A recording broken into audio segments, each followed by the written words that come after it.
Merhaba, Merhaba, isminizi alabilir miyim? Sevgi, Hayata. Nerelisiniz? Buralıyım, Tunceliyim. Tunceli'lisiniz. Okulda okuyan çocuğunuz var mı? Var bir kızım var. Kaçıncı sınıfta şu anda? 5'e geçti. Kızınızın okuduğu okulda Zazaca eğitim var mı? Hayır, Yani Zazaca ders falan almıyorlar. yok, almıyorlar.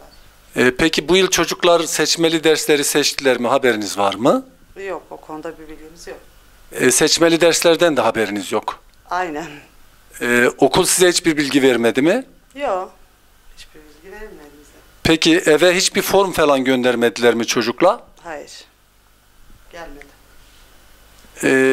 Şu anda biliyor musunuz peki seçmeli derslerin olduğunu? Şu anda yeni öğrendim. Sizden öğrendim. Peki bu seçmeli dersler arasında Zazaca'da olduğunu biliyor musunuz?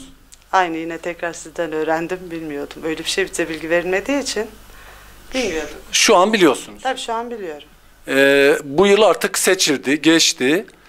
Gelecek sene yani bu kışın 15 tatilden sonraki ilk hafta içerisinde çocuklar yine seçmeli derslerden istedikleri dersleri seçecekler. O dersler içerisinde Zazaca da var. Sizin de ana diliniz, kendi diliniz Zazaca. Peki çocuğunuzun bu kışın seçeceği dersler içerisinde Zazaca yer alacak mı acaba? Olursa tabii ki isterim olmasını. Siz dilekçe vereceksiniz. Siz dilekçe verdiğiniz zaman okullar onu aldırmak zorunda çocuklarınıza. İyi olur tabii veririz. Nereye gerekiyorsa onu da öğrenelim. O bilgilendirmeyi yapacağız sizlere. Teşekkür ediyorum. Sağ olun. Sağ olun. Biz teşekkür ediyoruz.